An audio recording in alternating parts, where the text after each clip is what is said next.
Good evening, race fans. Thank you for tuning into DRL TV. My name is Getty Buckner.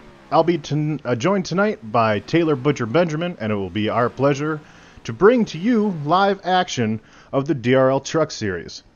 Last week, the drivers of the DRL Truck Series traveled to Clark County, Nevada to take on Las Vegas Motor Speedway.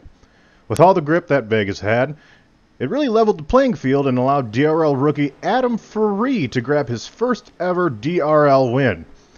On the other end of that, we saw bad luck continue for several of our championship hopefuls, drivers like Daniel Holloway, Jeffrey Meyer, and Richard Springer.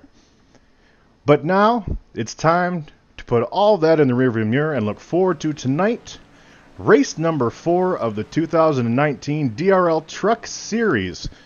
Formerly known as Phoenix International Raceway, ISM Raceway is famous for its dogleg-shaped backstretch. Monument Hill, which is located in turns 3 and 4, and is the place that Alan Kowicki first debuted the ever-popular Polish victory lap back in 1988. However, since its complete reconfiguration in 2011, ISM has become more popular than ever, partly due to the progressive banking that has promoted side-by-side racing, but mostly due to the breathtaking action that we see when these drivers enter the dogleg.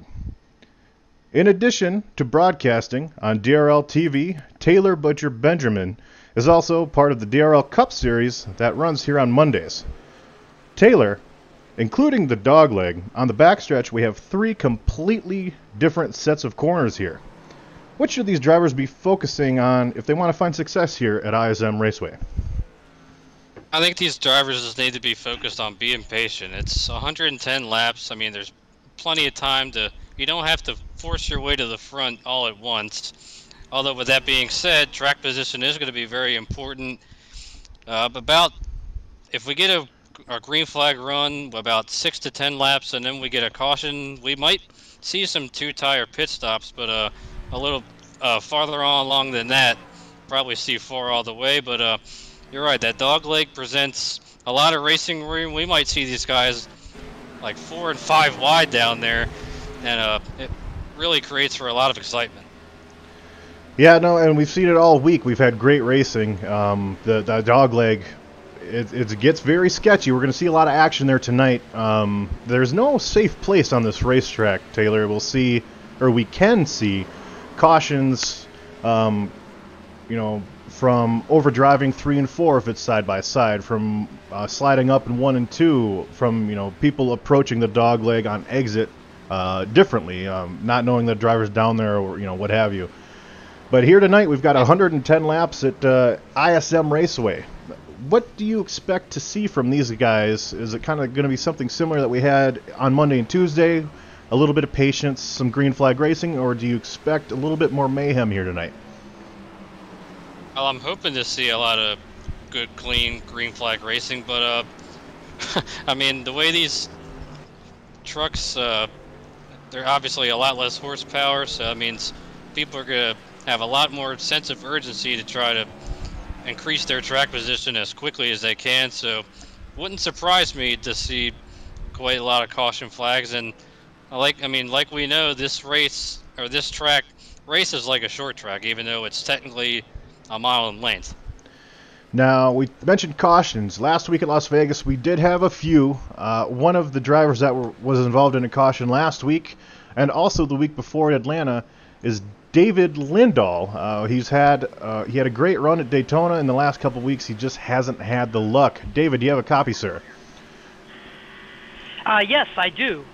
Well, we saw it at Atlanta. You got caught up in an incident just trying to avoid a wreck. Vegas, I know you got some contact as well. You started strong at Daytona.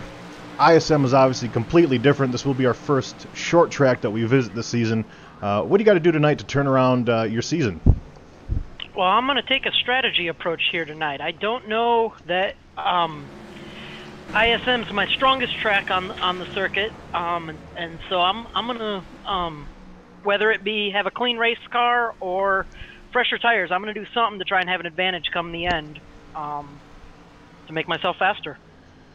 Well, in addition to spending some time here up at the broadcast booth and in DRL TV, you've got a whole season ahead of you yet. Is there a track that does, that you would consider your strong suit? I would say Charlotte. I'm really looking forward to that, as well as I seem to do well at all the super speedways if I can avoid the wrecks. Yeah, that is key. You were able to do it once this season. Hopefully, you're able to do it again.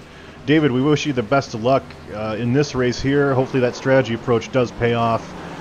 Looking forward to seeing a lot of action here tonight. So hope that you can avoid the little mishaps here and get yourself a good finish. Thank you. I'm looking forward. It's going to be a fun race tonight. Taylor, that was David Lindahl again, talking about some of his season so far. He had a great 7th place finish at Daytona, but he followed that up with that 24th place finish at Atlanta. Again, he just was nowhere to go there, and also at Las Vegas. We saw a lot of trucks get caught up in incidents last week where there's just nowhere to go. That's right. I mean, well, despite those issues, he still sits 6th in points, I believe, coming into this race. So obviously he's going to look to climb even closer into the top 5 as he is 29 points out of the lead behind our points leader, Dakota Wilkins. Now looking at another truck that has had a up and down season so far is Matthew Pont. We saw he also, just like David, had a great run at Daytona, and then he had an okay run at Atlanta as well, finishing just outside the top 10. But last week we saw Matthew Pont take a wild ride. Now Matthew Pont joins us in the DRL broadcast booth right now. Matt, how are you doing, buddy? I'm doing all right. Now last week, as we just said, we saw you take the craziest ride that we've seen anyone take so far in this early DRL season. What happened there, if you can recall? Yeah, I literally, I got run up the track just a little bit, wasn't no big deal. And I touched the wall, and as soon as I touched the wall, I was just a rocket ship. And yeah, I was just there for the ride at that point. Now, I mentioned something briefly last week. Do you run in virtual reality? No, thank God. If I ran in virtual reality, I needed some migraine medicine after that. Now, Taylor mentioned that even though last week didn't go well for you, you still had a good run at Atlanta, had a great run at Daytona, so you're not, too far down in the standings. What do you want to do tonight, to keep your momentum kind of pointed in the direction of the good versus the bad? I mean, honestly, tonight I'm just gonna try and survive because I'm really terrible at this track. It's tricky. It's hard to get used to. The second you got it figured out, you're hitting the brakes a little too hard, trying to outrun somebody, and you're turning way left. So I'm trying to survive tonight, piece together, and just salvage some points from last week. Well, we wish you the best of luck, Matt. Hopefully you can keep all 4 tires on the pavement today, and hopefully I finish with them on the ground this time.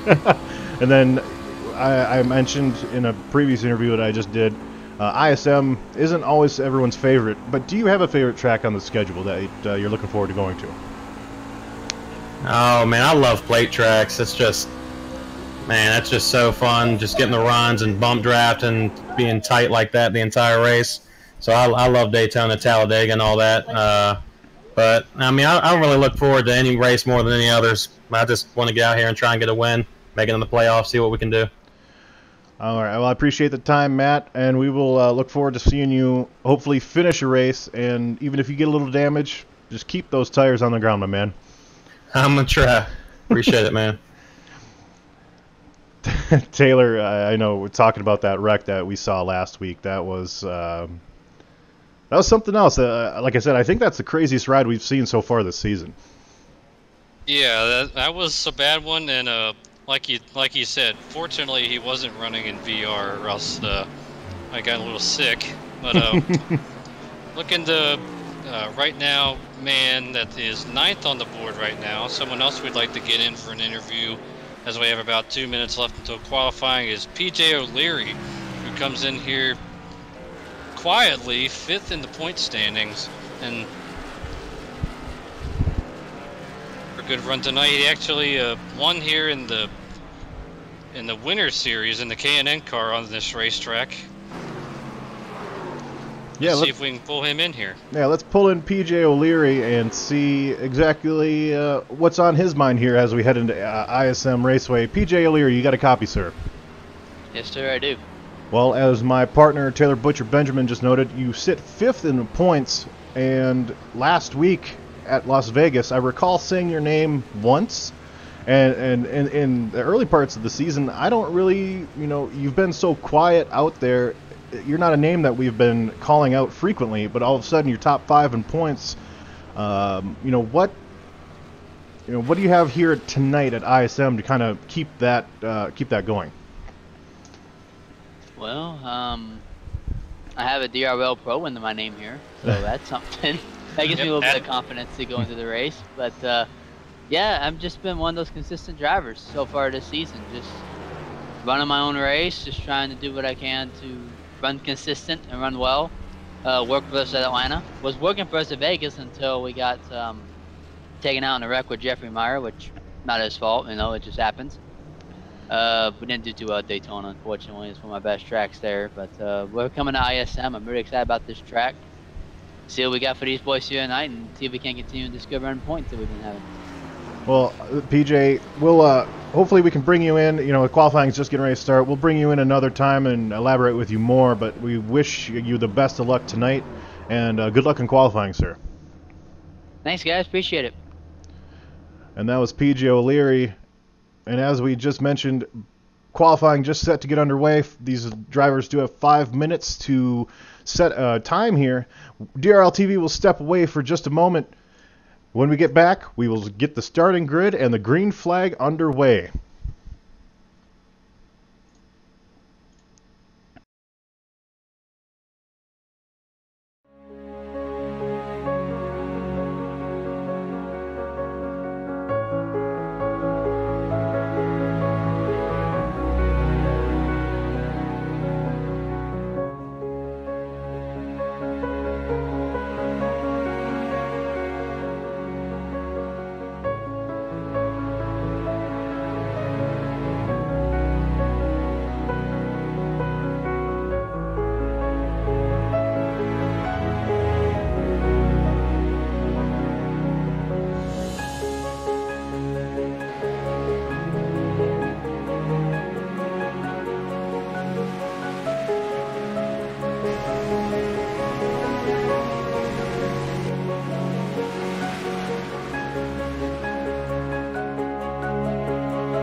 And welcome back to DRL TV. Tonight, again, just a reminder, we do have 110 laps in store here at ISM Raceway. Track temp is about 98 degrees right now. Drivers are just finishing up their qualifying times. You have a minute and a half left. Reminder, next week we visit Auto Club, which is eerily similar to ISM as far as the type of strategy that you need to take is, with it being a flatter track, but there is definitely going to be a lot more room there next week. Our next broadcast after tonight will be the unveiling of the new cup package that we have here on iRacing. That'll be at Auto Club. That is only for A cars, with the whole reduced horsepower and increased downforce. That'll be 100 laps at Auto Club next Monday. But tonight we have 110 laps at ISM. Taylor, we looked back at the stats. Jeremy Hebel was the highest finishing truck in our fall race here last season. We only ran one race here last season. This season we'll be racing two. And right now he is third on the board. So is Jeremy Hebel someone that maybe we should be looking out for? I believe so, and he knows. Last year he started this with winning the first two races in a row, but so far this season, he actually did get that win in Atlanta, but that's his only top 10 of the season so far. So he knows he's really going to want to turn it around beginning tonight, as qualifying has just been completed, and he is starting third. Adam Purcell is our pole sitter. Adam Purcell snags his first ever DRL pole position here at ISM Raceway. Now, we saw in last week's race, qualifying didn't necessarily mean anything. Our race winner, Adam Faree, started 22nd. So here, though, Taylor, track position is everything. When we saw that in the first two races this week, do you expect that to change in these trucks, or is that just how ISM is? I'm kind of expecting the same tonight, how that track position is going to be very important. We got quite a few big names, though, starting outside the top 10, such as Robbie Armstrong, our champion, Richard Springer back in 16th, Adam Faree, last week's winner. He started 22nd last week. He's starting 21st tonight. Maybe he can do it again. And also, Daniel Holloway posted a slow lap intentionally, starting 27th. And our points leader, Dakota Wilkins, had an internet issue during qualifying and didn't get back in time to put down a lap, so he'll be starting in the back also. Well, starting in the back here, we have 110 laps to get to the front. One way that you can get to the front here is, pit strategy, which I'm sure we'll see here tonight. We'll talk more about that later, of course. I'm going to see if we can pull in Adam Purcell. I know he's in the Do Not Disturb box. Adam Purcell, are you able to speak with us?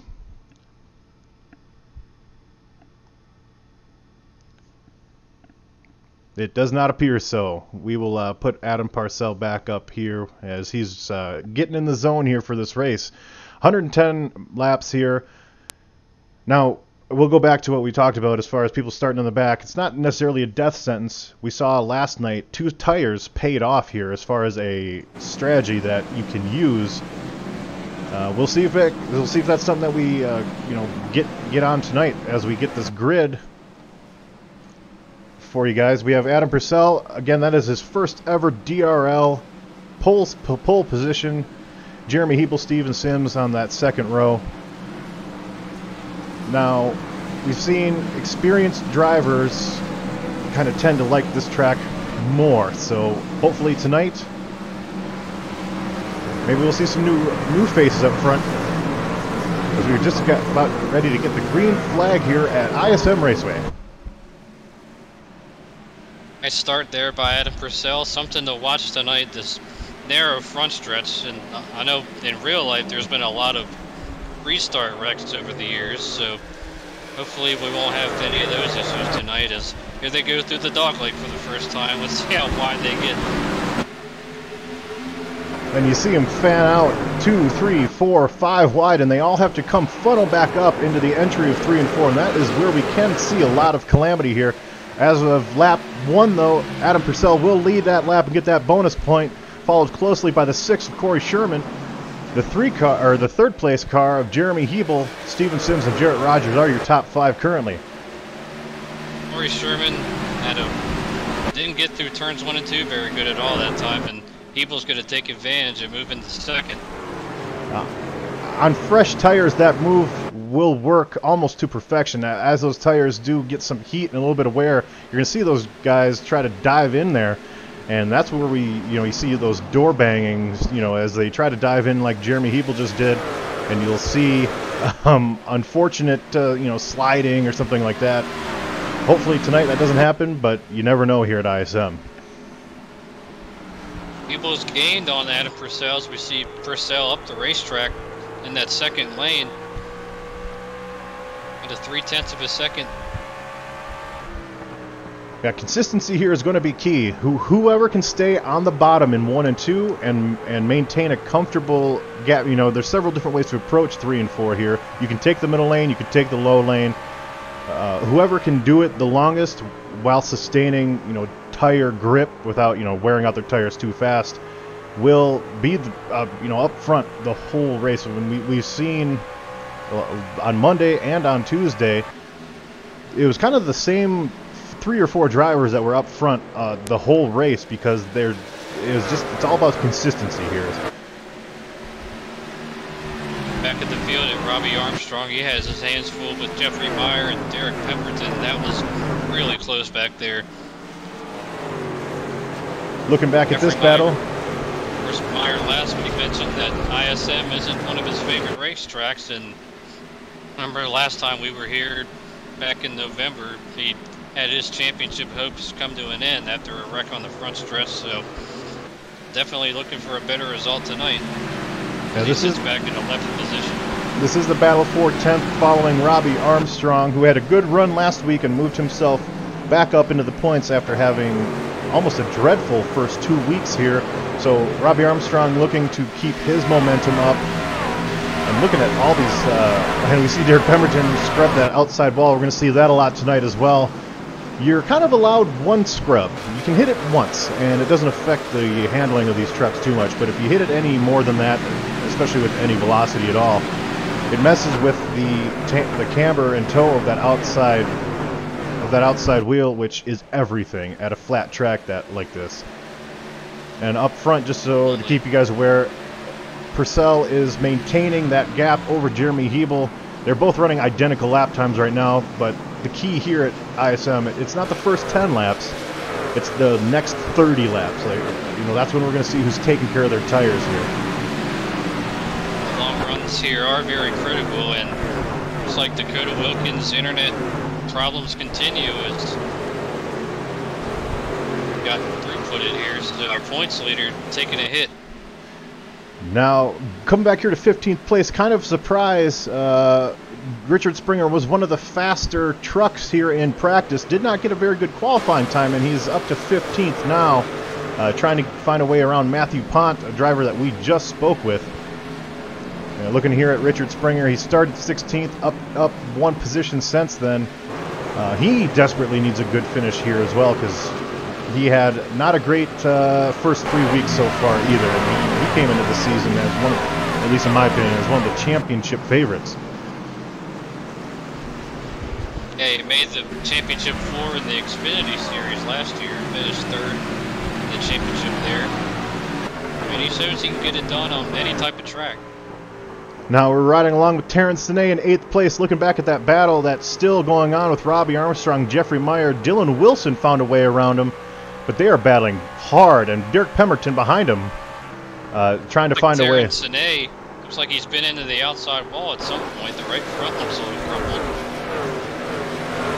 Yeah, and this will be the first, our first short track here. Aerodynamics aren't necessarily key. It's all about preserving the, the integrity of the structure of their chassis, which you get 1 bump, you don't get 2. So already, 10 laps, 11 laps into this race, the fact that you have damage Not great. That could make for a long race later on if you have a couple more slip-ups.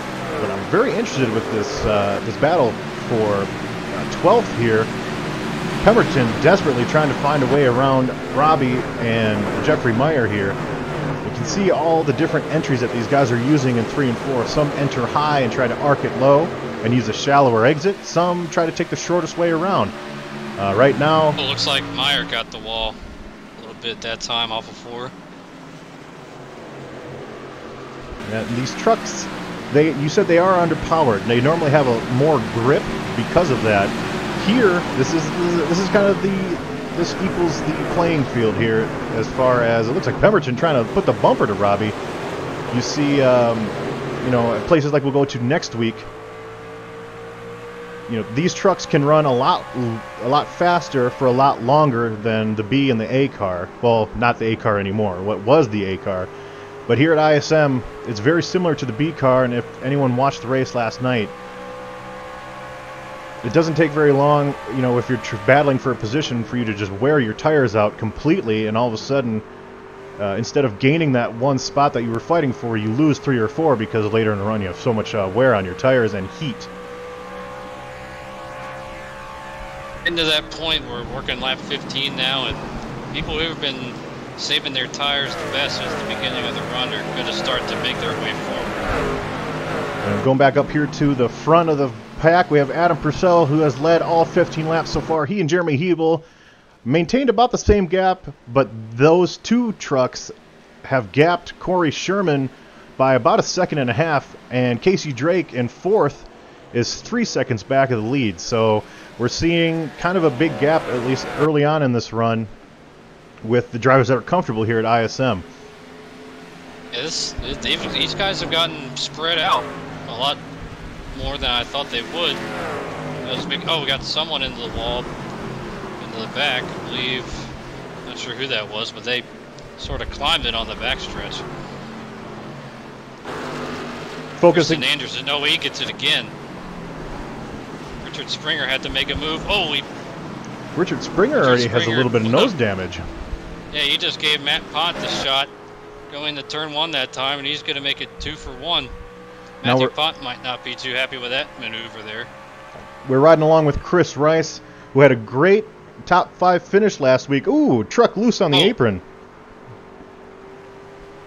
But we see here already, Richard Springer has a surprising amount of damage to his front, and we see where that damage came from as we're staring right at the back of the 38. Yeah, he gave him a bit of a boot there, getting into turn 1. Oh, it's Tristan Anderson again. Scrapes the wall. Now 2 or 3 times that he's made contact with it.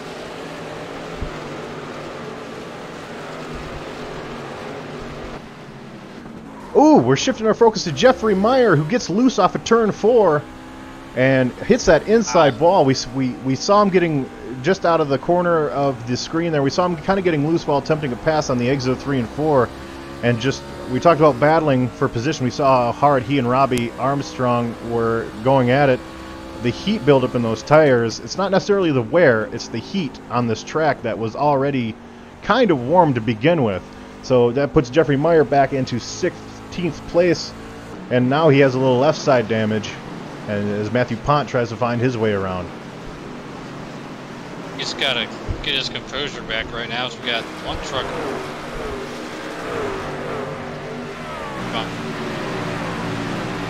Andrew York is on pit road. We'll follow up with that here in just a little bit. Last week's winner, Adam Free, just behind Jeffrey Meyer, riding along in the 18th spot. Near the front, though, still Adam Purcell, Jeffrey Meyer, Corey Sherman, Casey Drake, and Steven Sims. PJ O'Leary, who has been that sneaky guy, he's riding along here in this battle with Jarrett Rogers, trying to find a way around Steven Sims for that top 5 spot here. Again, you can see the different lines that they take, but you see Steven Sims later on in a run, you're going to see people protecting the outside lane versus where you would normally go to, like last week at Las Vegas or even at Atlanta, you're going to protect the inside lane and make that person pass on the outside. Here, because it is so flat in 3 and 4, these drivers are going to protect the outside and make that truck pass them on the inside and use up their tires. We saw last night's race Ryan Hesgaard do that to perfection in the closing laps. And right now he has been able to hold off PJ O'Leary.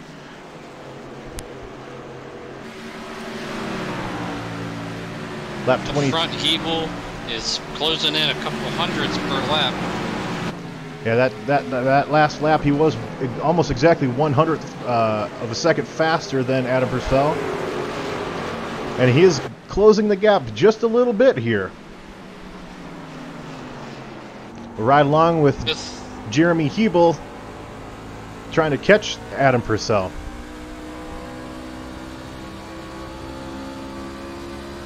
Got a line Jeremy takes in here a little bit closer to the yellow line than Purcell. Purcell about half a lane up. And not too long from now, these drivers might be getting into some lap traffic.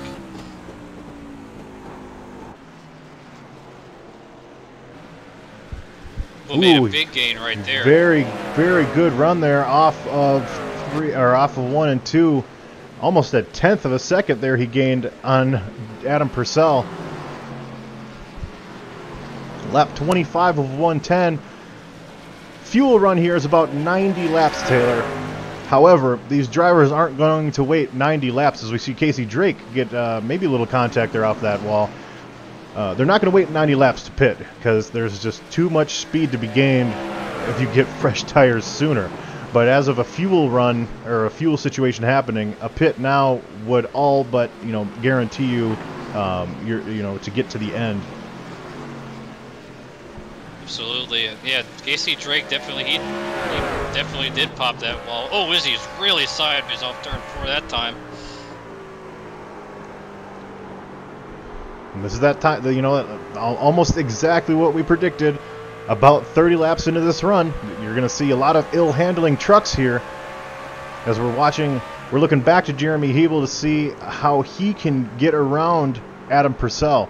And it looks like Adam Purcell is definitely going to be protecting that high side in 3 and 4. You can catch a truck here. Passing him is going to be completely different. As we saw Richard Springer used a little bit of that bumper there. It's a little too early for that now, but I wouldn't be surprised to see that be a situation that we get up into later on in the race.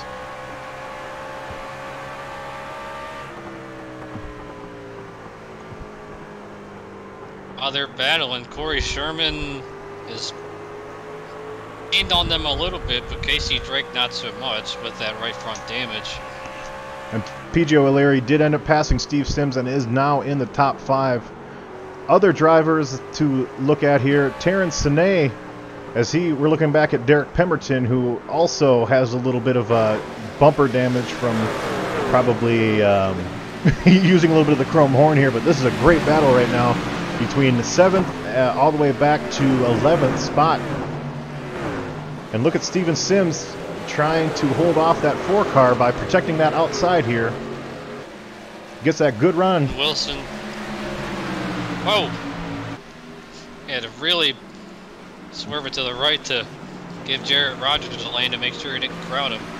Yeah, Dylan was very fast in practice. I mean, he's off to a good start as a rookie in the DRL series, although last week didn't go that great. Riding on board with Terrence Sine, currently 10th. Started 6th, so he's faded a little bit. As you can tell, that right front of his has taken, as you noted earlier, has taken a little bit of a beating. But this is where the battle's at right now, as Jeremy Hebel has just about caught Adam Purcell at the front. But right now, this is where all the action's at. We'll keep our eye here until Hebel closes in just a little bit on Adam Purcell. Pemberton and Robbie Armstrong, they just can't get away from each other. We're seeing the 4 there use an interesting strategy that we see oftentimes in the the pro level, cutting onto that apron. I've never experienced that actually having additional grip down there like it maybe would in the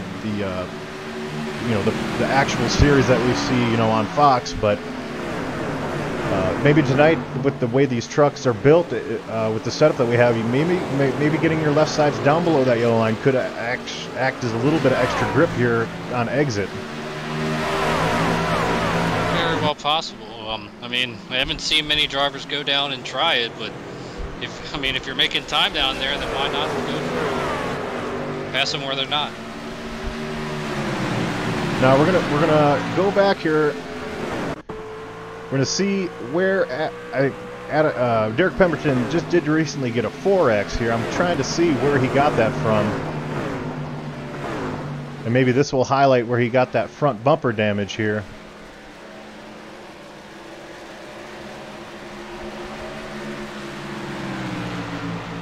Not quite seeing it yet.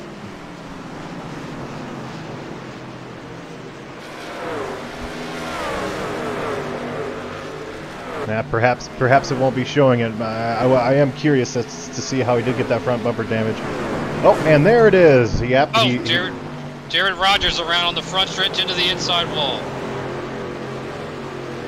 And that will bring out our caution here.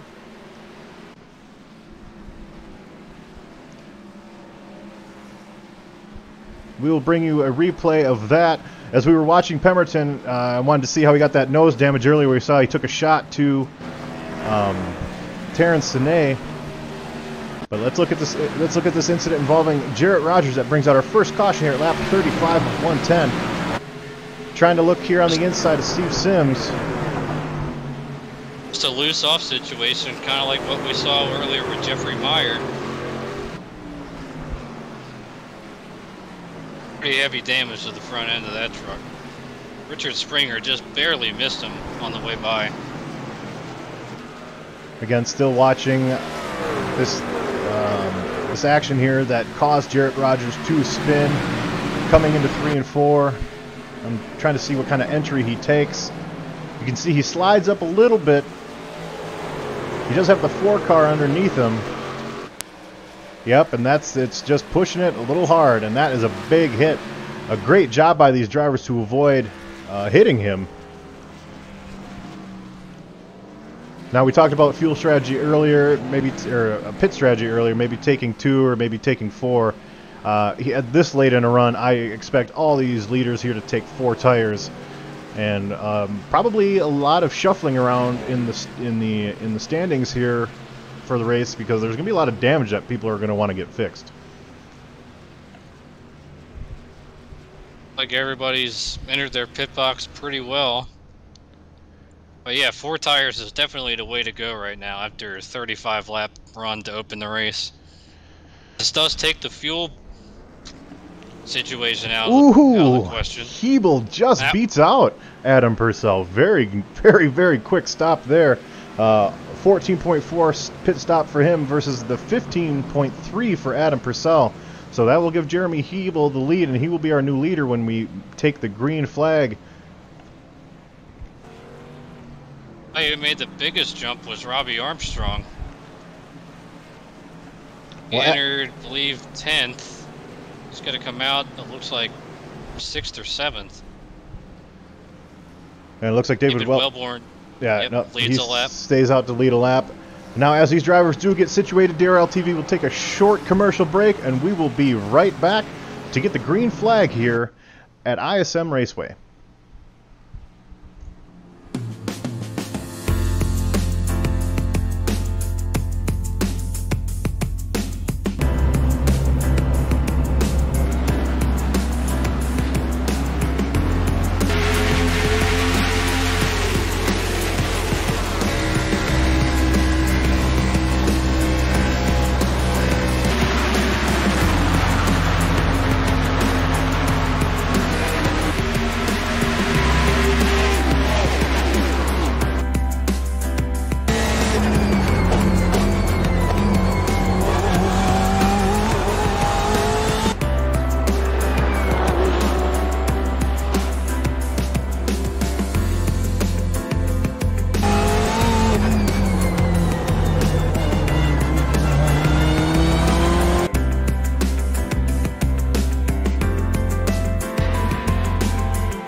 And we are just set to go back green here at ISM. David Wellborn will be your leader after staying out. Jeremy Hebel in second, and we are going to rev it up here and let these trucks do the talking for us.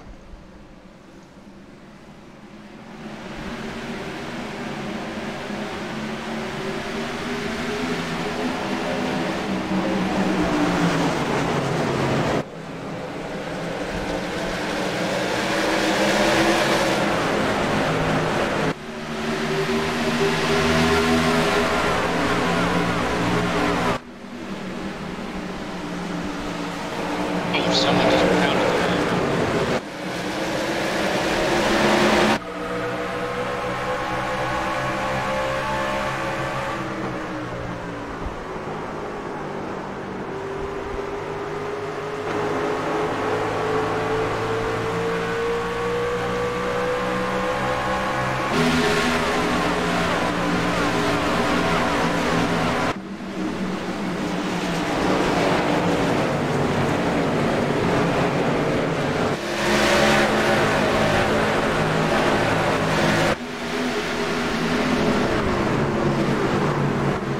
Well, after a little bit of a chaotic start there, David Wellborn does prove to us that old tire is not necessarily a good idea here as he does fall back. Jeremy Hebel takes the leads. Casey Drake right now trying to hold off Adam Purcell for second. Corey Sherman, Stephen Sims in fifth. Adam Purcell drove it in the third three that time and had a little four-wheel drift there, and he didn't get the best of restarts, and he's trying to make up for it right now. Riding on board with Robbie Armstrong, looking to Stephen Sims, PJ O'Leary, and you can see behind him, he's got a lot of company. Richard Springer, Derek Pemberton, and the four-car of Dylan Wilson, which it seems like this group of trucks has been just about surrounded by each other for most of this race. At what point in a race do you just get sick of looking at the other driver that you've been fighting this whole time? Oh, I mean, depends on if he's in your rearview mirror, if he's still in front of you. But, man, but you're right. I mean, these guys have been stuck around each other the whole entire time here. As Robbie Armstrong looks like he's getting shuffled back. Finds a place in line there. Hebel has gapped Casey Drake by about 0.8 of a second. Just behind Casey again, Adam Purcell, our early leader who led the first 35 laps. Ooh, Terrence Sinay gets very, very loose there and almost collects, I believe that was Matthew Pont. Matthew Pont, yep, wow. Yeah, that was almost big. Take a replay of... about 11th spot. We will look at a replay of that here. Looking back, oh, he got a shot from the 29. That is not getting loose, and Matthew Pont does an incredible job to avoid hitting the back of Terrence Sinay also. So that was an assist by the 29. That's right.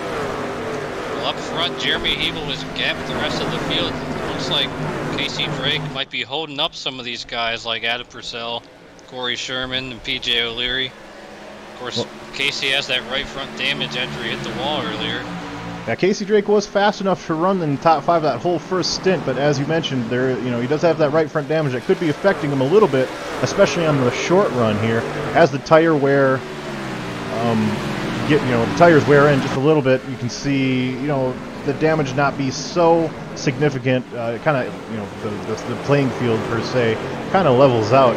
But in these first 10 laps, everyone's going so hard. If you have just a little bit of an ailment, you're certainly going to be holding people up. But you know what? Casey Drake, it's just, even with that right front damage that might be slowing him down a little bit, it's just so hard to pass here. That Adam... Go ahead, Casey. No, I was going to say that Adam Purcell's basically at the mercy of Casey Drake. If he can run a perfect line, you're going to see that it's almost like just waiting for him to mess up. Ooh! Oh no! The 58! Oh.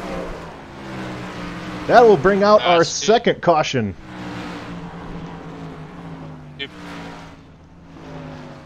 Wow, what a game changer that is. PJ O'Leary, I believe, got some front end damage as Purcell came across his front end. Perhaps even Corey Sherman as well. We're going to ride on board with Adam Purcell. We mentioned that later on in the run you want to protect that high side. Casey Drake does a good job knowing that on fresher tires you still have to protect the inside here in 3 and 4.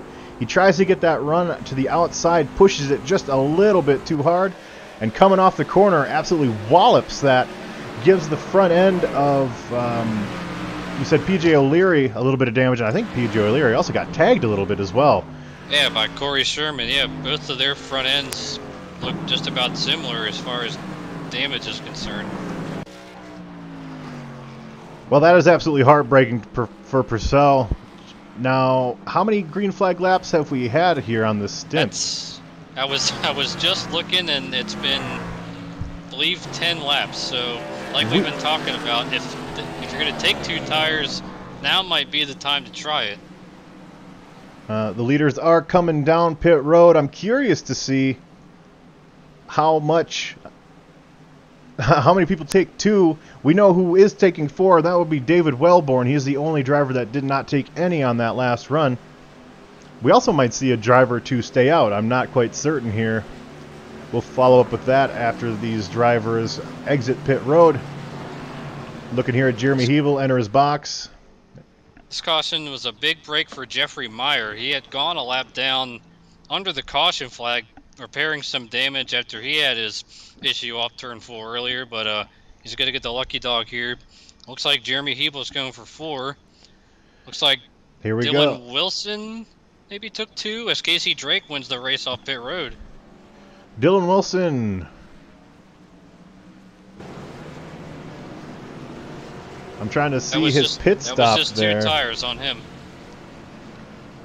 And Casey Drake had a great stop there. But, you know, he definitely didn't stay in that pits long enough to fix any optional damage if he had any at all. So Jeremy Hebel will be restarting 3rd at this point.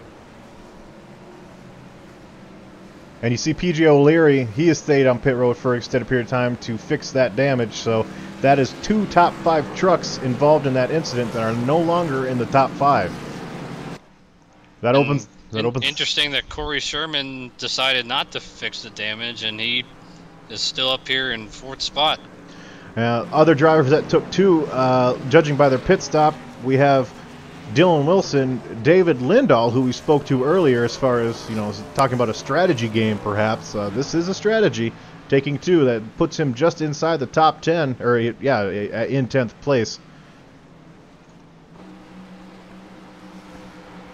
Like the only problem with what David Lindahl's strategy was, I mean, just how far back he was, and he didn't really gain all that much.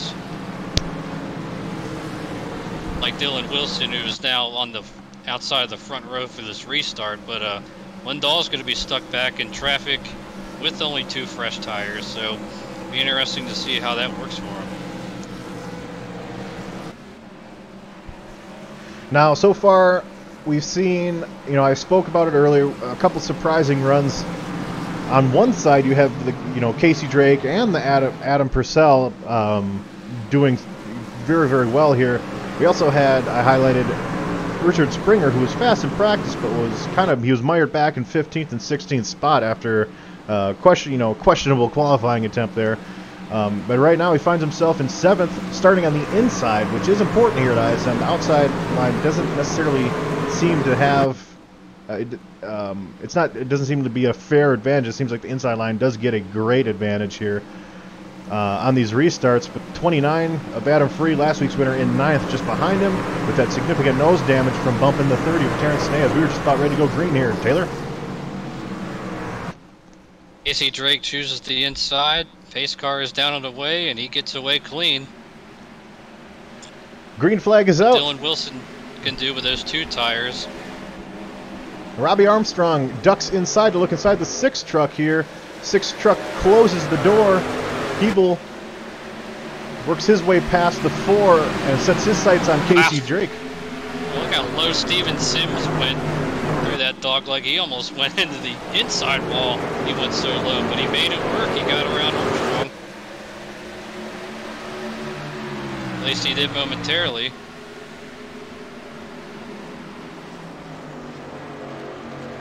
Caution is out in the back. like Adam Purcell once again. Getting Trent Helt here on the front stretch involved. Looking back at this, Trent Helt, the 09,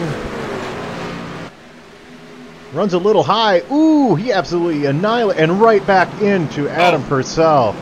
Now, did you see how close Jeffrey Meyer came to get right reared into the wall there? That's too bad for Trent Helt because he was in the free pass position, I believe. And unfortunately, he became the caution. Jeffrey Meyer, near miss. Adam Purcell, not so much. And I believe that was Roy. What was? I know there was an S2R truck that was on the inside of that. Matt Vanderkoy. Matt Vanderkoy definitely did not. He's coming to pit road right now with some damage. He's the one who speared Adam Purcell there as he spun to the inside. That's quite a shame for Adam Purcell. It's just gone from bad to worse. Most of the lead lap trucks staying out here. 29 decides to come down. Not a lot of followers behind him. Against track position here, very, very important. So hard to pass. We're going to take a little bit of a break here on DRL TV and get these trucks reset for the green flag here in just a couple laps. Assist to the front bumper, and he hits him again now. Ray Alfala into the outside wall. He's going to pass nearly 3 cars down that front straightaway, and he's going to get them all done with. What amazing. To the inside goes Logan Cloudman is going to touch in. Pit press. Saved it. What a save. Look to the outside as Cronkite goes off. De Jong into second place. Going for the switchback. Oh, pinpoint driving. It's howling down to the inside. Trying this contact though. Slide left to the racetrack. Chris Venner drives it back down underneath, and he takes that second spot right back. Joker goes to Garrett Lowe.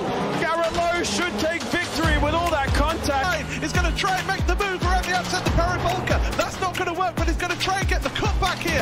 Get the run out the parabolica. That's beautifully done there. Makashube, there's a little bit of door banging as well.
Welcome back, ladies and gentlemen, to DRL TV at the ISM Raceway here in Avondale, Arizona. Just past halfway here for a 110 lap event here. We are going to have, if the last couple restarts are any indication, we're going to have a wild finish here. The storyline today being Adam Purcell leading early on and has been involved in the last 2 cautions. A lot of damage from him, and I believe he is out of the race officially. He's sitting up. I see him sitting up pit road. He's 3 laps down, and he's out of the cockpit. So that is quite a shame to have his leg come down. And then the way it did, pace car is off, and Casey Drake gets another great restart. Now, most of the leaders decide to stay out here, so be careful. There might be some guys pushing it a little bit too hard. There is some tire wear on these tires that these guys have, but it looks like everyone's getting... Oh, got another wreck in the back. The 01 of Adam Breeden. And it looks like Jeffrey Meyer is involved in that one as well. We will get a replay of that here. And it looks like he gets a little bit of help there from Derek Pemberton, perhaps, right down into the 50 of Jeffrey Meyer. I don't think Jeffrey Meyer got too much damage from that. Let's try to watch from Jeffrey Meyer's camera here going into turn 1. That looked like a pretty solid hit from my vantage point. Yeah, that's pretty good damage. Let's also watch from Derek Pemberton's view. Adam Breeden, he was on the apron in the middle of 1 and 2, and then maybe that lost some momentum, and Pemberton just couldn't stay off the back of him. It was, I mean, it wasn't much of a touch, just on the right rear, but just enough to get him out of shape. I'm trying to see if there was actually any contact at all. I'm not... Very close. And very minor if there was any. Yeah, there was just a tad bit. That's definitely not on Derek Pemberton. You know, you did get that apron, and once you hit that apron, it's almost... I guess you could consider that just the no-touch zone, because as soon as you hit that apron in 1 and 2, it... You know, you lose so much grip because of the banking difference. All of a sudden, this has turned into a rough race if your name is Adam. Yes, you know, it absolutely has. But Casey Drake still leading the field here with that not pretty looking truck, but he's been able to hold off Jeremy Hebel on these restarts. And as these short stints start to pile up, the tire wear also starts to pile up because these drivers aren't... I'm sorry about that. These drivers are pushing it really, really hard on each and every one of these restarts.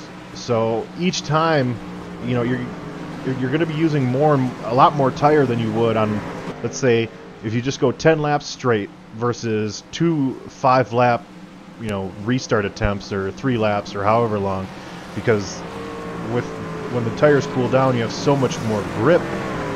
It doesn't necessarily mean that grip's going to stay forever. So I think later, you know, if this starts to pile up and compound, we're going to see a lot more of what we just saw with the 01, diving it down in a way that he probably normally wouldn't have with fresh tires. And like we talk about, I mean, the intensity on these restarts is just going to ramp up even more so as we get down closer to the end. Right now, Casey Drake better be thanking that pit crew of his for getting him out in front, as we see him blink a little bit right there. Well, now one of the things that we mentioned there could be a lot of action, a lot of, you know, contact, a lot of calamity through the dogleg. But so far, it's been corner entry and exit in 1 and 2. The dogleg has actually been the safest part of the track right now.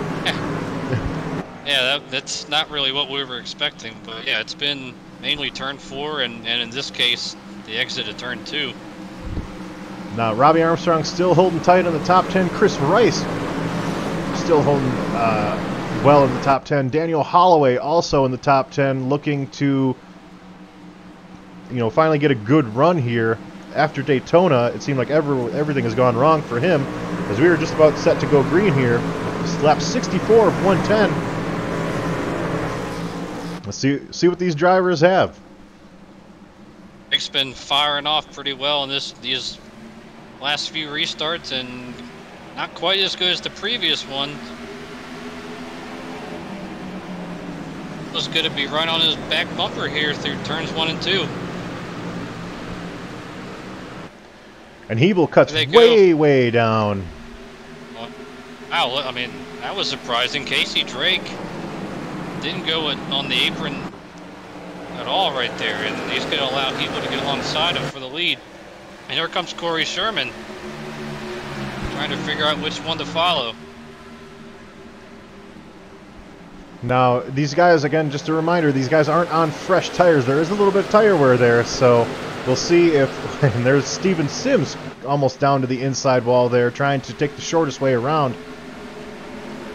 And look at the run that he gets. Oh, look at Steven Sims. He gets super loose. Oh! Richard Springer. Oh, they're wrecking. Chris Sims, ouch! David Hard Linval. cracks. Bunch of people in that one. David Wellborn, Jeffrey Meyer, Dustin Eichert. Wow, we've got the big one here at Phoenix. Matthew Pont. Gee whiz, that had to be at least 10 trucks. And that all started with Steven Sims when he got loose entering turn 3, and that just everybody started getting out of shape. We're watching here. It's not him that is the issue. It's the checkup behind him that sends the O2 right into the right into the sand barrels at the entrance of pit road. And the 38 of Matthew Pont, it looks like he tried to make a maneuver to miss a truck in front of him and he clipped the nose of somebody there. Yeah, it was Dustin Eichert. He was almost through it too, but he tried to cut underneath Terrence and A as Terrence was checking up, and that's when he and Eichert got together. Behind this, there was another wreck, actually, and we will highlight that. Derek Pemberton gets loose on the apron in 3 and 4. 2 separate wrecks in one turn. Yep. He gets loose, comes right into Wellborn, and that Jeffrey Meyer. I feel at this racetrack. I feel bad for him. Adam Faree got involved again as well. Last week's winner. Not too much damage though. The 01 piles in. Jeez. So, as far as damage is concerned, I think the 02 definitely got the worst of that, as he was sent directly into the butt end of the pit wall there from Richard Springer. Another development here is a lot of these. I believe it's the top 7 trucks stayed out. Everyone behind them will have the freshest tires. That's 2 weeks in a row. Chris Rice has found himself in a spot he doesn't want to be in, for lack of a better term. Remember, he took the unfortunately for him, there's no grass here to landscape. He found some concrete. Definitely less forgiving than turf. Yeah, that's for sure. And he's sitting on pit road, and actually, no, he's not sitting on pit road. He actually got going, and Valief stayed on the lead lap after all that. Wow. Well, that is very surprising. Very surprising. Is. And not a whole, I mean, quite a bit of damage, but I expected him to have a lot more than he has.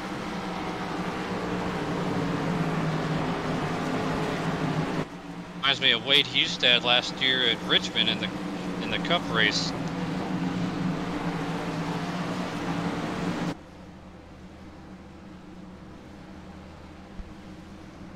Now I'm trying to sort out this field here and try to make sense of it.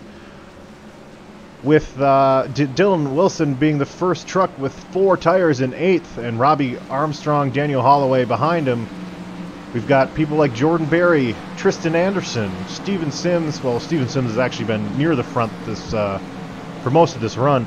I'm surprised Steven Sims didn't pit with all the tire spin that he did on trying to collect that loose truck. So that's right, and that caution was kind of a blessing for Dylan Wilson. If you recall, he took 2 tires early on and was able to maintain enough track position, and right now he's the highest running truck that just pitted.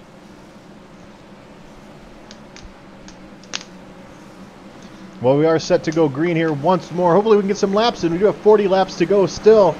These guys on these restarts are pushing these trucks a little bit too much, and we saw them pushing them with the tire wear, and we saw them getting loose. These top 7 are still into the same situation. Steven Sims even more so as we go green one more time. Casey Drake comes up to block Jeremy Hebel. And we'll see if the 4-truck can work his way through this field with those 4 fresh tires. And the only problem is he restarted on the outside, so he's got another caution. wreck. The 27 of Cody Gatsky. Let's take a look at what happened there, riding along with Cody Gatsky here. Oh, looks like Whoa! Oh, David Wellborn and the 29 got together and just. Look, Getski had nowhere to go, and Adam Faree, I think he might have just challenged Matthew Pont for the wildest ride of the year. And the 29 just comes up, maybe expecting Wellborn to give him a little bit more room there. Certainly was not the case. And that is what we were talking about with the dog leg. That is what we were expecting to see. When you cut the track and you come back up to funnel back into 3 and 4, you just never know what that outside car is going to be doing. It is the responsibility of the truck that is, challenging that inside to be aware of where that truck is on the outside. And right there, we saw a little slip up, and one little slip up caused a lot of damage to 3 trucks. We have a couple takers on pit road, but not very many. Corey Sherman and PJ O'Leary. Well, all this does is move the 4 fresh tires even closer to the front, as now the top 5 are the only trucks out here that have significant laps on their tires. Well, Dylan Wilson only has 5 laps on those tires. He is the first truck that pitted on that previous stop, followed by Daniel Holloway, Robbie Armstrong, Richard Springer, and Marvin Wingfield, a name that we have not had the pleasure of bringing up too often this season. He is just the last truck in the top 10. That's a front end damage though, but yeah, these kind of, for the most part, stay out of severe trouble. Starting back in 19th. Now, as we are set to get these trucks back in line and do hopefully what could be our final restart of the evening, just a reminder that DRL TV goes live 3 times a week. On Monday for our Cup Series, on Tuesday for our Grand National Series that features the B car, and today that features the Truck Series.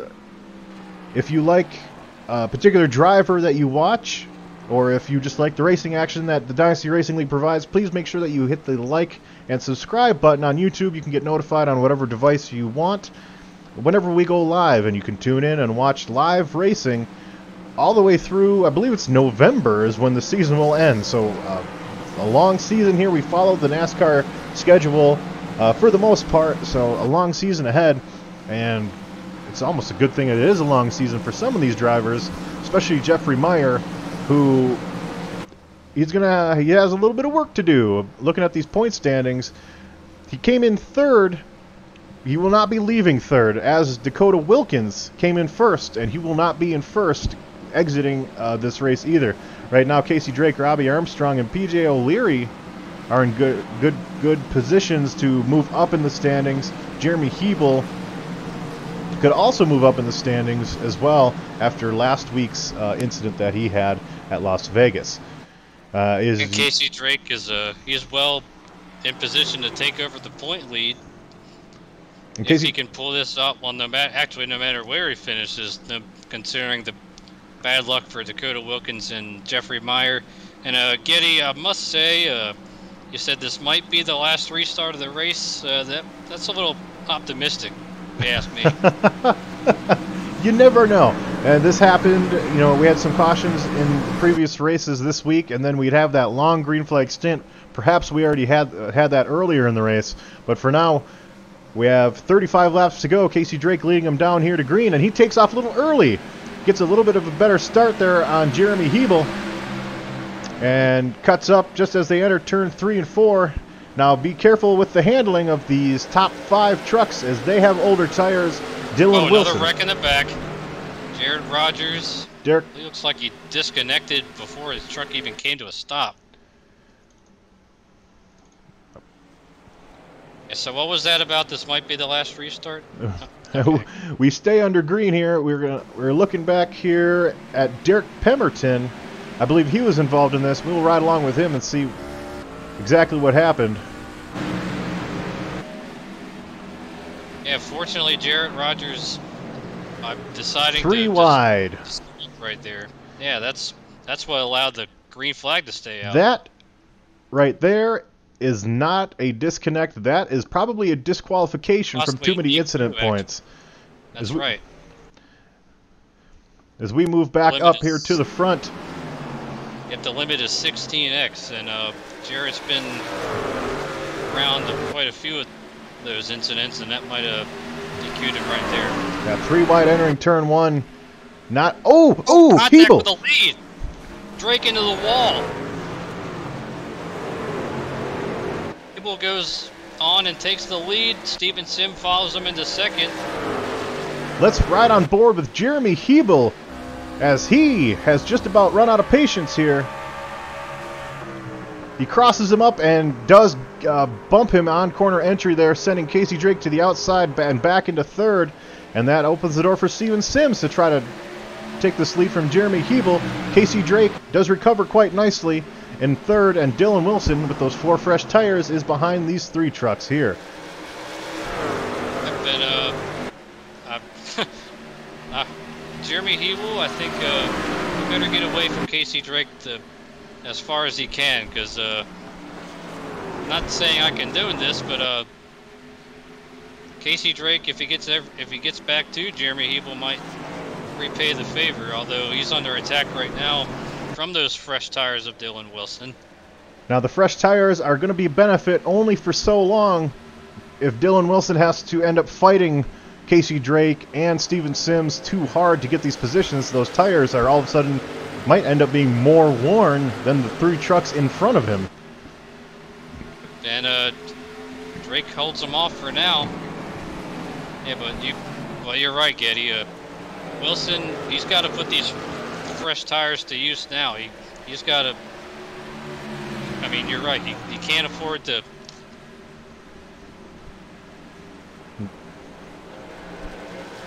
Now looking back here, we have Jeremy Hebel leading, Steven Sims second, Casey Drake third, and just outside the top 5 trying to take the 5th position is Richard Springer. What a rebound from him. And he takes that spot from Tristan Anderson. Richard Springer also has 4 fresh tires. Tristan Anderson does not. Daniel Holloway behind him in 7th, PJ O'Leary 8th, Robbie Armstrong 9th, and Jordan Berry in 10th. Jordan Berry, also one of those drivers that does not have fresh tires. He will probably be getting some on the next time by, as he's fallen back quite a bit on these last couple of restarts. Let's ride along with Dylan Wilson, and let's take a lap here at ISM as he's trying to pass Casey Drake. Got that inside position. Let's see how far he goes down on the apron here.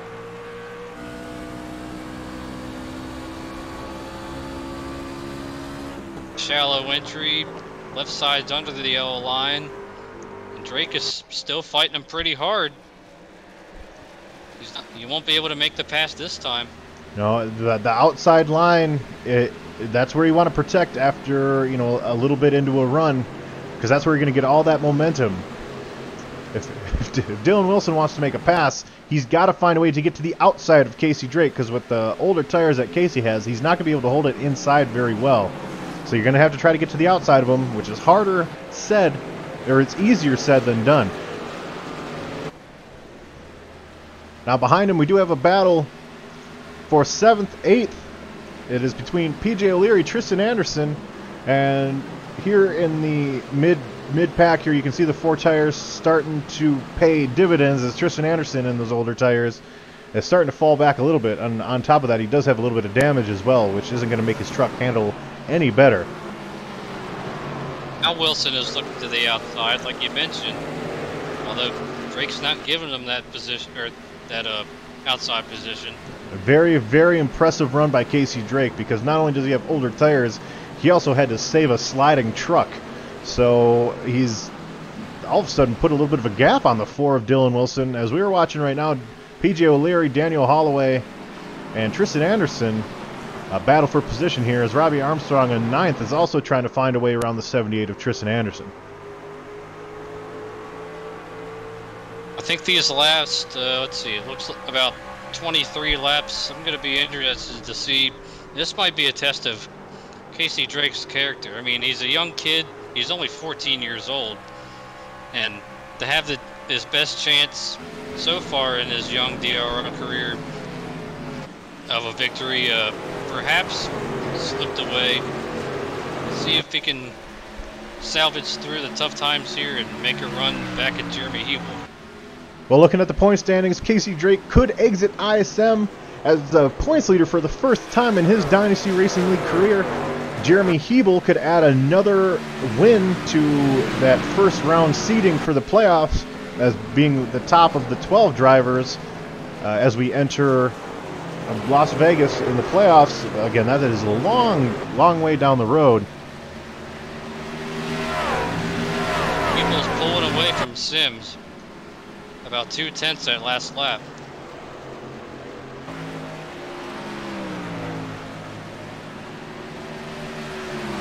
Leaders are going to be coming up on Chris Rice here shortly.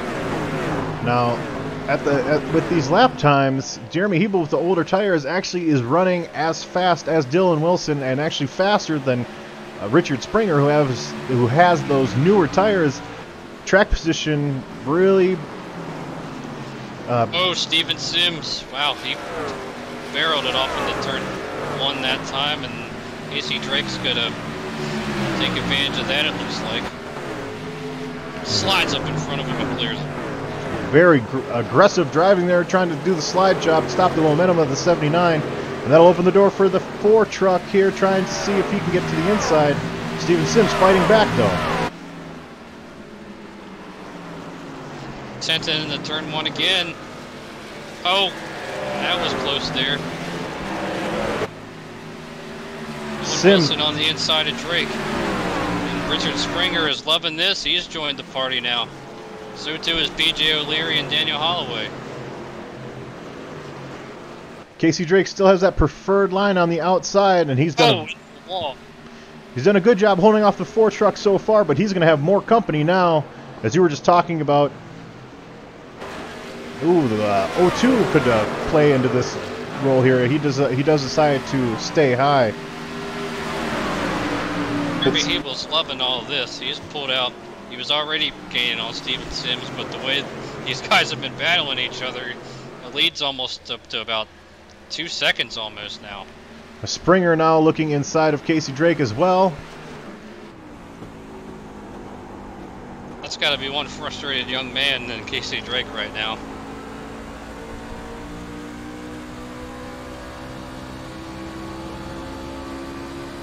Leaders go by Dustin Eichert. Boy, Steven Sims, he is carrying it into these corners. And PJ O'Leary looking to the inside of Casey Drake now as well. He will not take it this time. Well, these guys know it's crunch time as we're coming up on 15 laps to go. Wilson Heat. I'm afraid the 4 fresh tire advantage might be kind of leveled out right now compared to everybody else.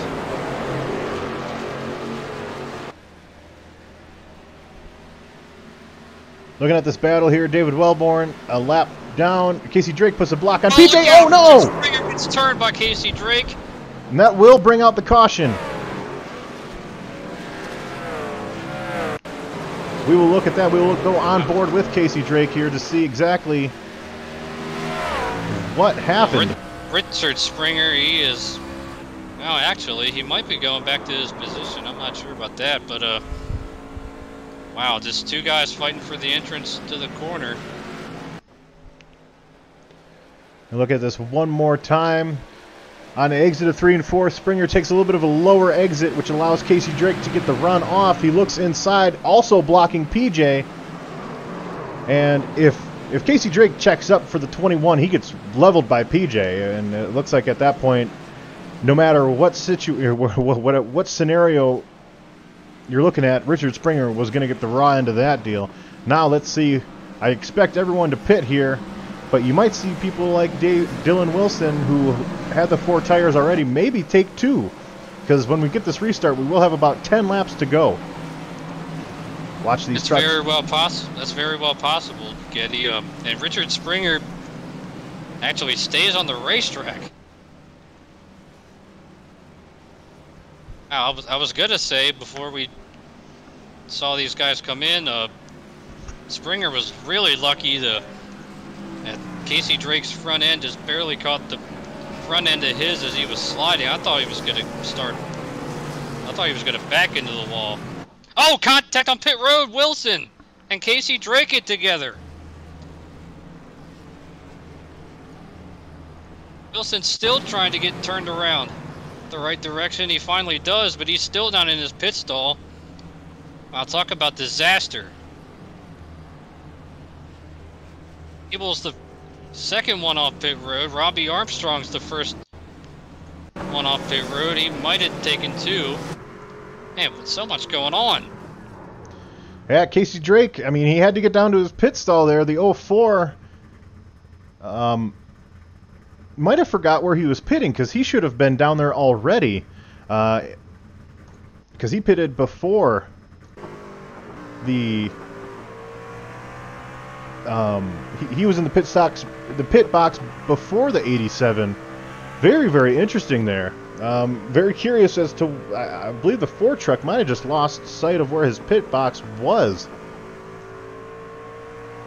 What a heartbreak for Wilson. He's going to end up back in 14th. And well, Casey Drake also loses a lot of spots there as well in 8th, probably trying to get some damage fixed there. Jeremy Hebel will be back to 6th as we see 2 tire stops by Robbie Armstrong, Daniel Holloway, Marvin Wingfield, Corey Sherman. Actually, no, Corey Sherman and Marvin Wingfield. Those guys. Those took 4. Yeah, the top 4 stayed out. Springer, Sherman, Wingfield, and Holloway stayed out. Armstrong was the first off pit road with just 2 tires, so he's going to restart 6th with the 4 tires. That is not going to work. This could get hairy. That's not that with track position and the fact that we might get another caution here. Jeremy Hebel taking 4 there might have cost him the opportunity at a victory here. Richard Springer, on the other hand, if he can get a good jump here, might be able to fend off Corey Sherman, Marvin Wingfield, Daniel Holloway. The benefit that he has is there is a buffer between he and the trucks that have 2 or 4 fresh tires. So this plays well into Richard Springer's hand right now. He does have those tires that might have a little bit more wear on him from having to save that truck, but he has damaged, he has the damaged truck of 619 in between them. And also Robbie Armstrong has 2 tires, and Jeremy Hebel starts on the outside. With 15 laps to go. I mean, this is going to get wild, folks.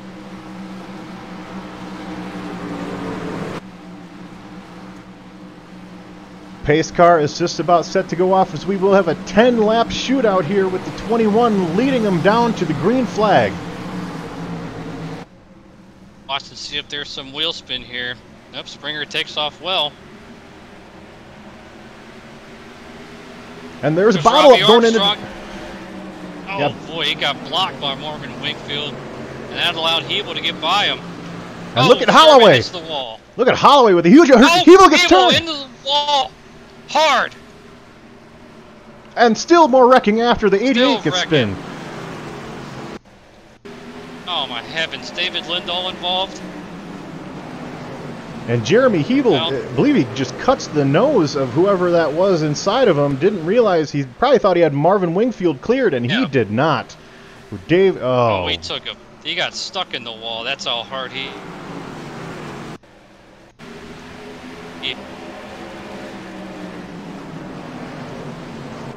Yep, right. That's going to put it into Jeremy Hebel's night, I'm afraid.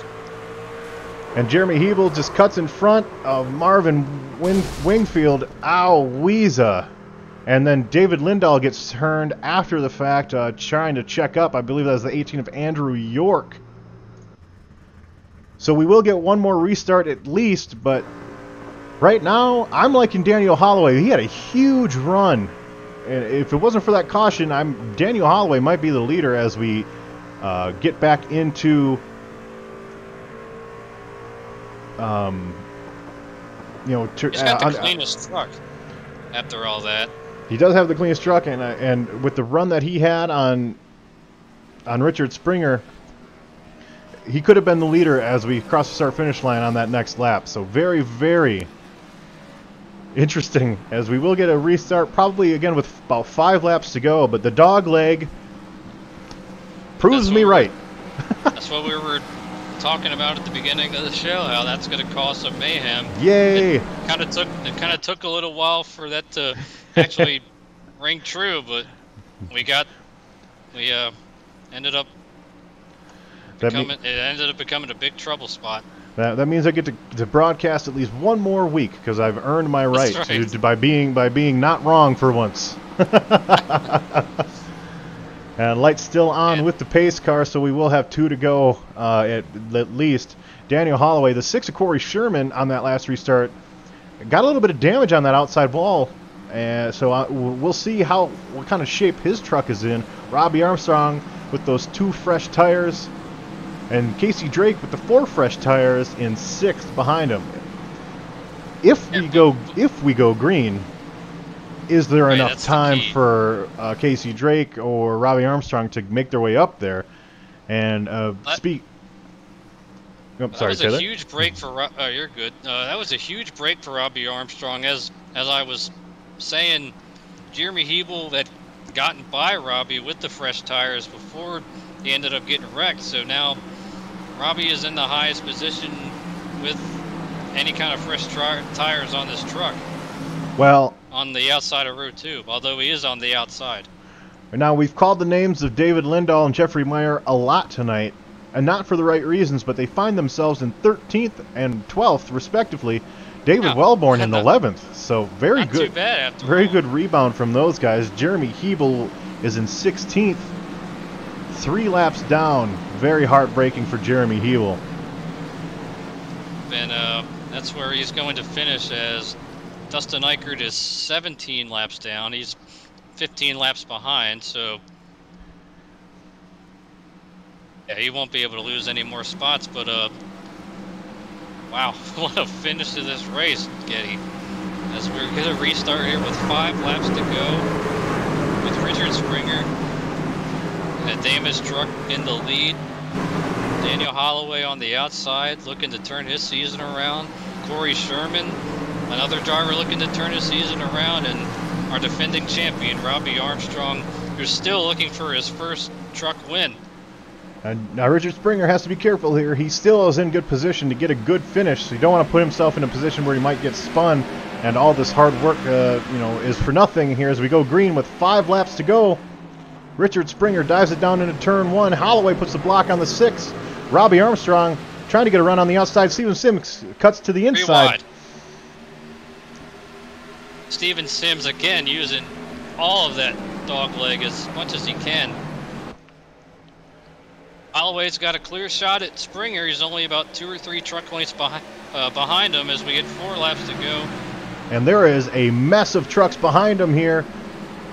2 by 2 by 2 with the 4 truck trying to get in on the action. Oh, Steven Sims, Robbie Armstrong. Wow, that was close. And that makes him. I thought Steven Sims was going to get turned head on, but they kept from doing that. But that cost him big time.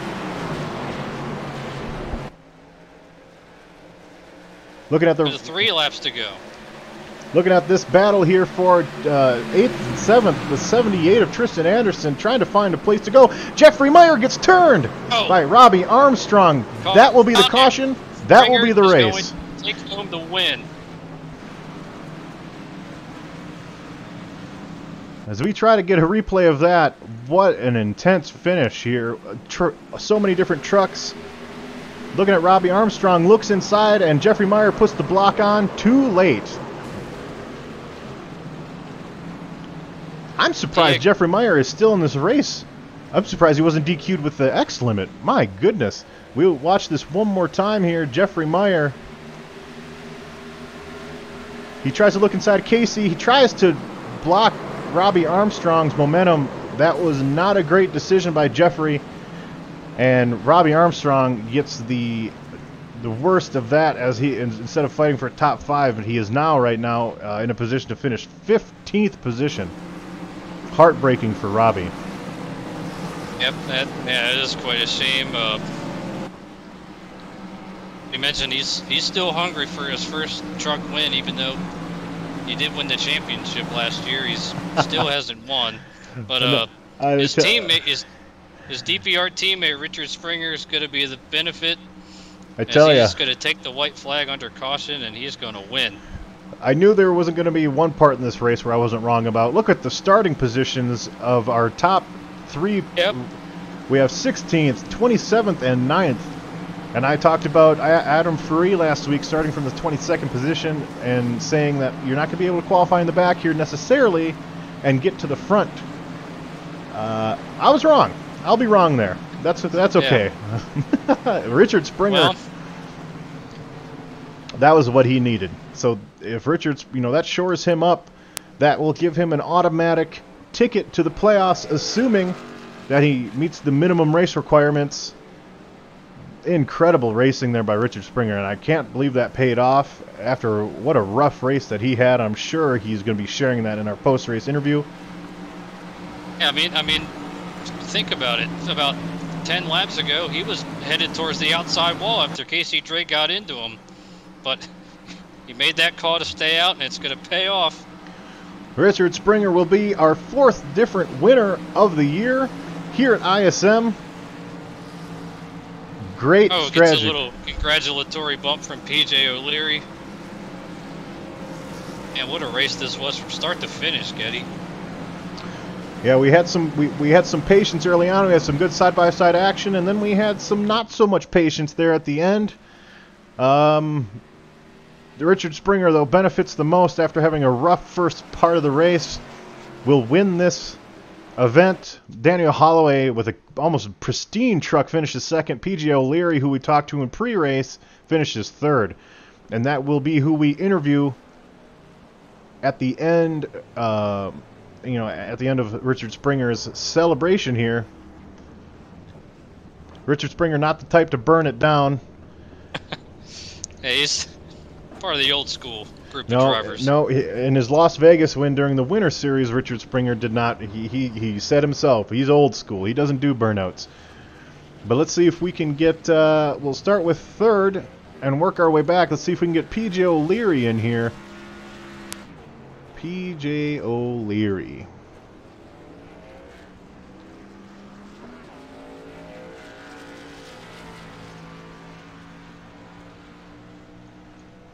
PJ O'Leary, this is the broadcast booth. Do you have a copy, sir? Yes, sir, I do. I got you guys. Well, we talked to you in pre-race. We said you were being sneaky with having a decent start to the season. Not incredible, but decent. But this race, you run. You have an incredibly clean truck. You get a little bit of rear end damage, but you make it through the mayhem and you finish 3rd here tonight. Tell us about your race. Oh man, yeah. I had to set with the brake bias, and I had a very tight truck, and I was trying to do whatever I can to try to make to drive the truck and try to make it drivable. And I can't talk today. I just tried to have a good run throughout the race and just try to make it. Sometimes this track can be it can be a crapshoot, and somebody's still making. I think that's Wellborn on the track, still making laps. And after my interview, come on, David. But this track, Richard Springer said this over the radio, this track demands your attention. It's a very tough track to get a handle of, and it really is. It was tough for me to get around this track today, and we were somehow able, like you said, we got through the mayhem, we got through all this nonsense that happened, and we were able to finish 3rd. Problem was, Richard stayed out, Daniel had 2 tires, I was the first truck with 4 tires, and I was gaining on them pretty quick.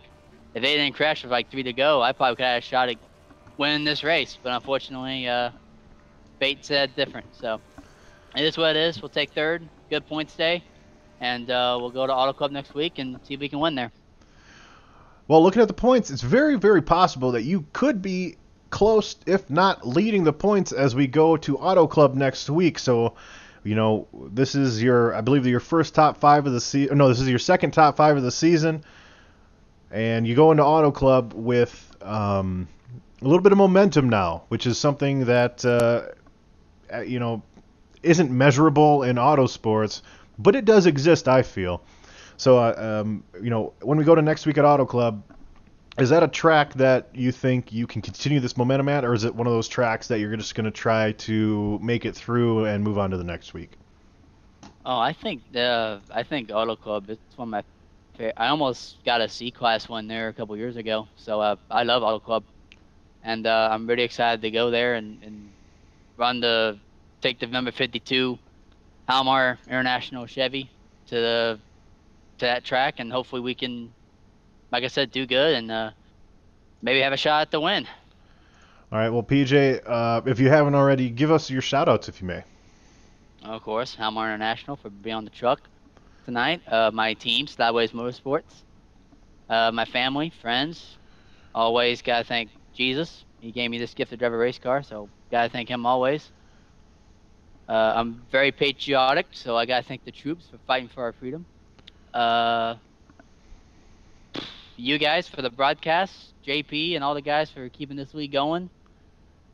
Without all this happening, we could be racing in DRL and having this enjoyable league that we all love the racing together. Well, PJ, it's always a pleasure. I'm glad we were able to speak to you twice this race. The second time being because you were a top 3 finisher. Hopefully we speak to you again next week. Enjoy the week of prep, and we'll see you at Auto Club, buddy. Thanks, guys. I'll see you then. That was PJ O'Leary. Now let's try to pull in Daniel Holloway here. Daniel Holloway, do you got a copy, sir? Yep, I do. Got him. Well, you had a tough last couple weeks, but you rebound nicely here by finishing second with a clean truck, which is something that the leader can't even say he did. A little bit of strategy got you to the front after a starting in the back there. Tell us about your race. Oh, man. I did a strategy. I started dead last, I think, and I thought it was going to be some early cautions and save my truck instead of in the middle of the cautions. And I know there was at least 2, maybe 3 of them where I was like, oh my gosh, I can't believe I just missed those wrecks. But wow, second place, I'll take it. Yeah, you talk about last 2 races. It was just killers for me, but I wanted to break that bad luck streak. Well, going into Auto Club next week, is that a place where you can almost have a similar type of race here with the finishing second, or is that a track that maybe isn't your favorite? Unfortunately, I'm going to be missing that race. I'll be in Florida for a good week, so that track going to be missing. But I think when we come back, I think it's Martinsville, and I'm ready for that track. Taylor, do you have anything here for Dan? I must. Oh, go ahead. I must say, 27th to second. I mean, and hardly a scratch on that truck. Just did a terrific job. If that last caution didn't come out, do you think you would have been able to run down Springer?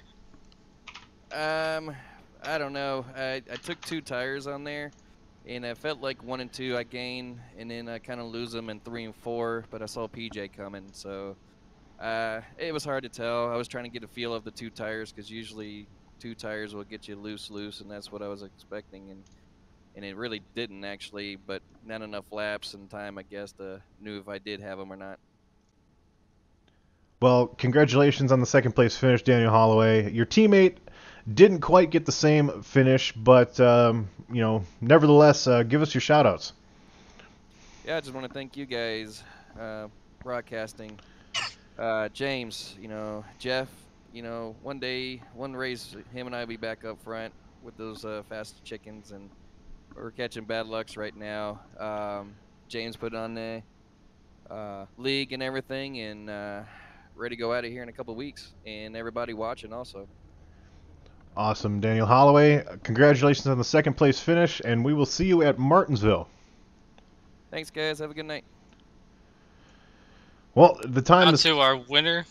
The time has come to bring in Richard Springer. The last time we spoke to Richard Springer, he was having some phone calls there at Vegas.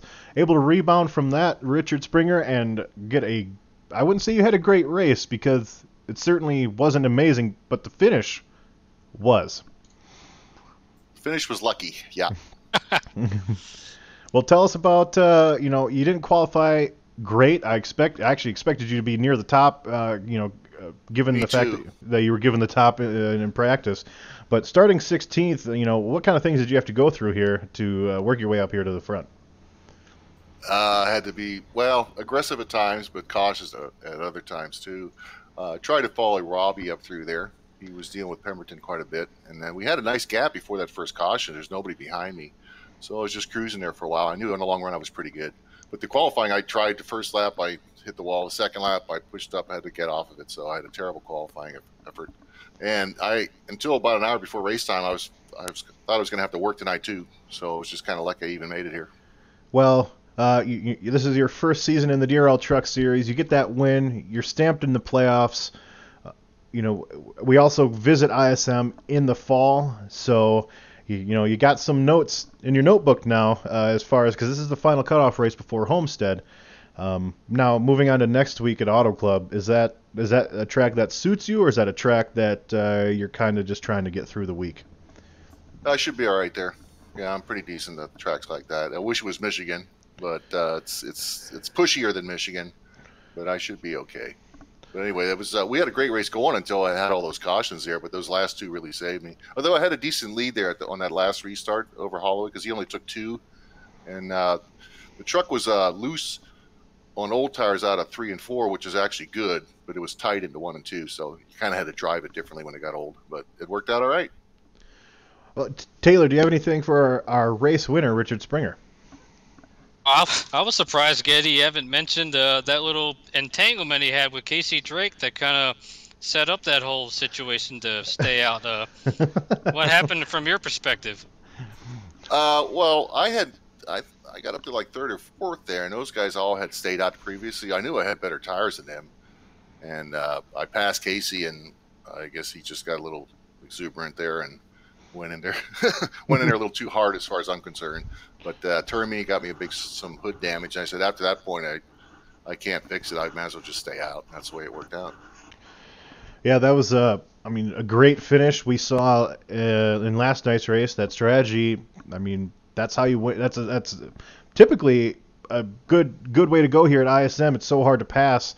Richard Springer, give us your shout outs, man. I want to thank you guys for showing up every week and doing this. It takes a lot of time. We appreciate that. Thank Robbie. We helped each other during the race, and also Adam Breeden is also in our chat. And other guys for not running over me when they had a chance, that kind of thing. And everybody for coming out and making a nice race. I think we had like 30 guys here, so that was pretty good. Yeah, I mean, you had that close call when you were checking up for that Steven Sims slide. Oh, yeah, that was something. Boy, he saved it, and then it got right in my way, and I kind of moved over a little bit, and I know somebody swiped me, but I only had about 11 seconds of damage, so I didn't worry about that. But I guess there was a big wreck behind. Yeah, there was actually a couple wrecks behind you on that one. It got a little ugly there in the middle of the race, but you pull it off, Richard Springer. You're guaranteed a playoff spot, and you're a DRL Truck Series winner. You also won in the Grand National Series last year, so you know how to get it done. You know how to get to the front and stay there, and we look forward to talking to you more throughout the season as a race winner. Well, I appreciate it very much. You guys have a nice night now. Thank you. That was Richard Springer. Again, very impressive that he was able to pull off that win. Taylor, what are your thoughts about this race here?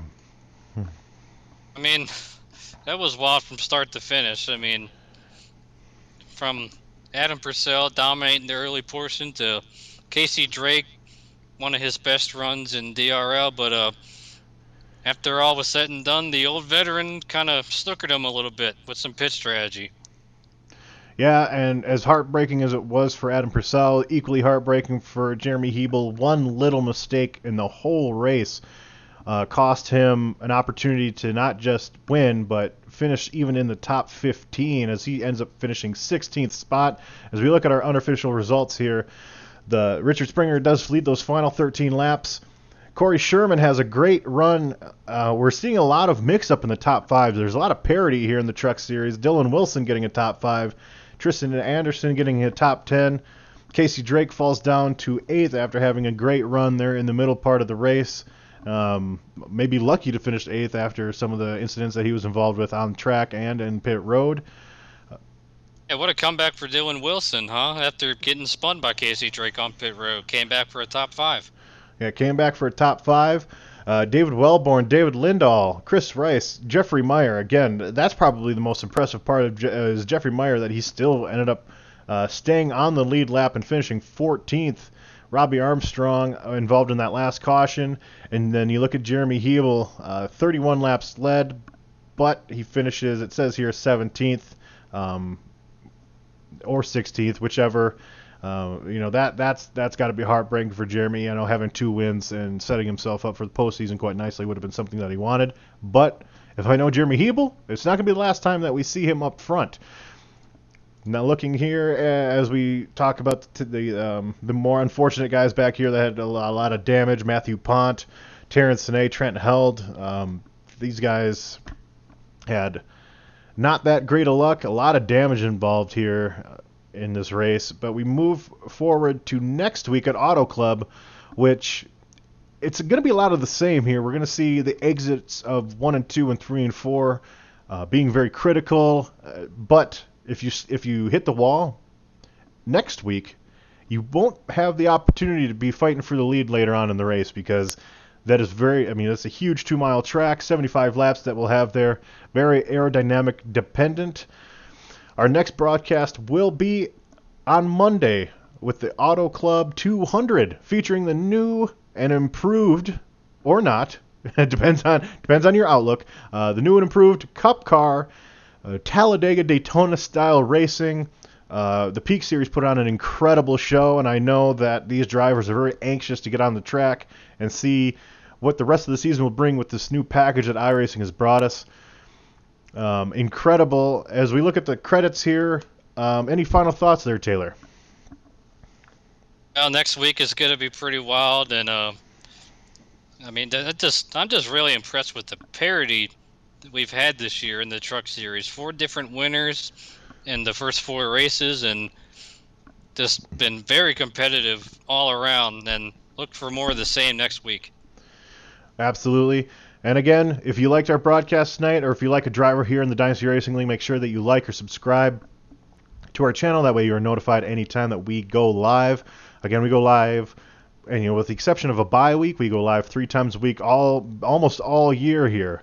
So we'll see you guys next week at Auto Club Speedway for 75 crazy laps here in these trucks. That's going to be close side-by-side battling. I can't wait to be there. Taylor Butcher Benjamin, we will see you next week. Fans, we will see you next week. This has been a presentation from DRL TV. My name is Getty Buckner, signing off.